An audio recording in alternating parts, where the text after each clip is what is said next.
Salam alaikum wa rahmatullahi ta'ala wa barakatuh. Donc, une fille de 12 ans qui a présenté une dermatose prurigineuse au niveau des deux mains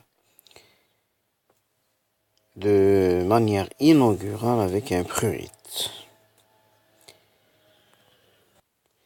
L'enfant a des antécédents de rhinite allergique avec polypose naso-sinusienne traitée chirurgicalement et une mère qui présente un asthme avec douleur abdominale. Donc très probablement, c'est un urticaire aigu suite à une prise d'aliments. Donc il faut faire une enquête étiologique policière pour savoir qu'est-ce que a pris cet enfant. Donc est-ce qu'il a pris des œufs, des crustacés, du poisson, les fraises, ananas, les fruits exotiques, les tomates, les chocolats, les céréales, les noix, les noisettes, l'alcool, les épices, pancréas ou foie de mammifères, ascaris, les crevettes, les crabes, venin, les médicaments, les amines, les amphétamines, la morphine, la codéine, la protamine, les antibiotiques, la polymyxine, la tétracycline, la colimycine, les quinines, les thiam, le dextran.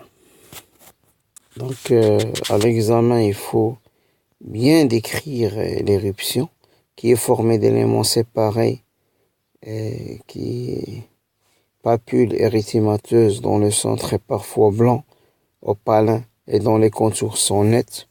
Leur taille, leur nombre et l'extension sont variables. Le prurite est inaugural et important. Recherchez un œdème de Quick ou une vascularite urticarienne qui doit être suspectée devant le séjour antisymétrique des lésions.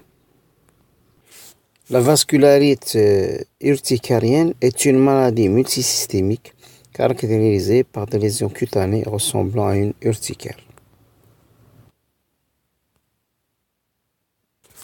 Bilan biologique qu'on peut demander la VS, dosage du complément CH50, C1Q, C4 et C2.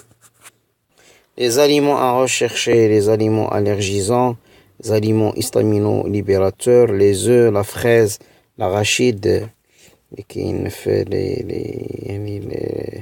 biscuits, lait de vache, bien évidemment, les poissons, le chocolat, la charcuterie, les fromages, les noisettes, les fruits exotiques, le kiwi, les oléagineux, le blé, le soja, les lentilles. Les médicaments allergisants, les bêta-lactamines, les produits de contraste iodés, les anesthésiques généraux, les curares, les sérums et les vaccins, la codéine et morphine, les anti-inflammatoires non stéroïdiens. L'acide acétylsalicylé, la vancomycine, les IEC. Les IEC connus qui donnent l'œdème de Quick. Les antihistaminiques première génération, Terralen, Primalan, Atarax, Phénergan. Les antihistaminiques deuxième génération, surtout, donc on a Alora, on a la Claritine qui est la loratadine, Airus qui est une desloratadine, Erlus desloratadine, Airus desloratadine, Istanorm loratadine. Donc s'il n'y a pas de résultat, après quelques jours de traitement, on peut passer à une loratadine le matin et un antihistaminique première génération le soir, type Atarax. Merci de votre attention.